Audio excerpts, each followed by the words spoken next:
নমস্কাৰ, মই অভিজিত স্বাগতম জনাইছোঁ মোৰ ইউটিউব চেনেল আজি আমি কৰিম ক্লাছ 9ৰ অসমীয়া পাঠ্যপুথিৰ যি পাঠ 8 আছে। পাঠ 8 কি আছে? অন্ধবিশ্বাস আৰু কুসংস্কাৰ।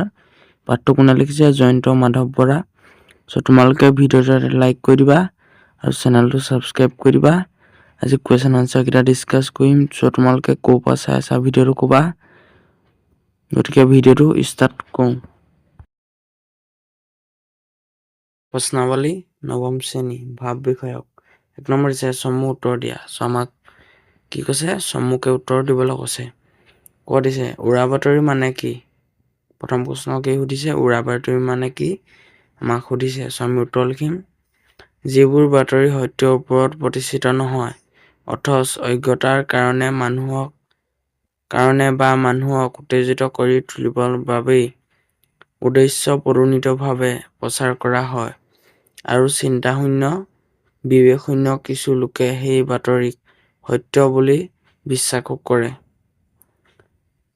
সেয়াই উৰা বাতৰি। উৰা বাতৰি কি? এইখিনি তোমালোকে লিখিলো। সৰু দিছে কুসংস্কাৰ বুলিলে কি বুজা?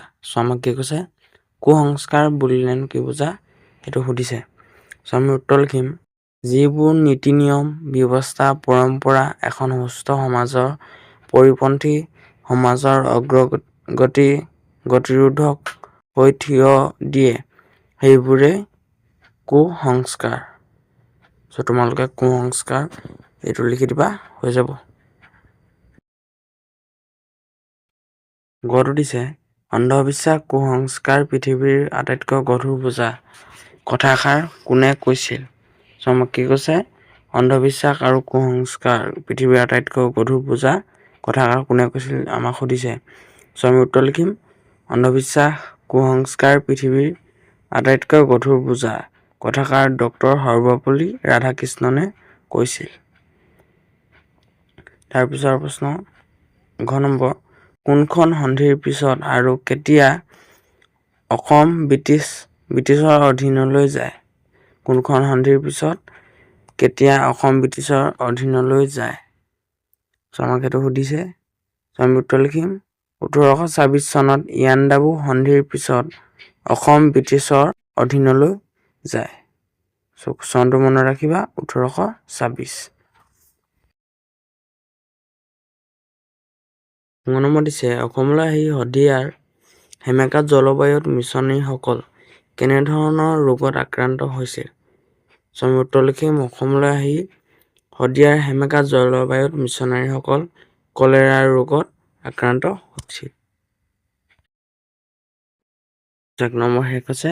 এটা 2 নম্বৰ কিতাপ 2 নম্বৰ কি দিছে? অন্ধবিশ্বাস মানে কি সুধিছে? অন্ধবিশ্বাস মানে কি এইটো সুধিছে। অন্ধবিশ্বাস সমাজত কেনেধৰণৰ সমস্যাৰ সৃষ্টি কৰিব পাৰে লিখা। অন্ধবিশ্বাসে সমাজত কেনেধৰণৰ সমস্যাৰ সৃষ্টি কৰিব পাৰে আমাক লিখিবলৈ কৈছে। আমি উত্তৰ কৰিম যে উত্তৰ বিজ্ঞানে যিবোৰ ঘটনাক অসত্য আৰু অমূলক বুলি প্ৰতিপন্ন কৰে সেইবোৰে অন্ধবিশ্বাস। প্ৰথমতে কৈছে অন্ধবিশ্বাস কি সেইটো তোমালোকে প্ৰথম এটা পেৰেগ্ৰাফত লিখিছো যে বিজ্ঞানে যিবোৰ ঘটনাক অসত্য আৰু অমূলক বুলি প্ৰতিপন্ন কৰে সেইবোৰে অন্ধবিশ্বাস। এইটো হৈ গ'ল।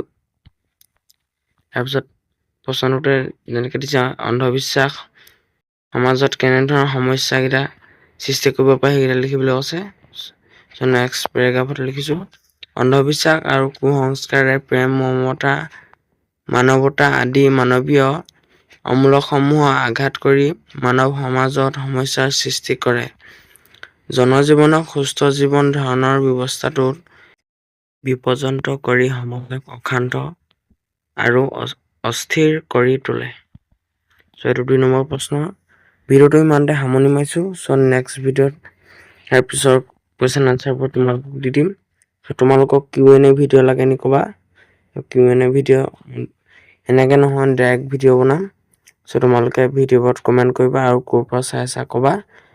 যি কুৱেশ্যন কৰিবা এই কুৱেশ্যনৰ কাৰণে এটা ভিডিঅ' মই বনাই দিম।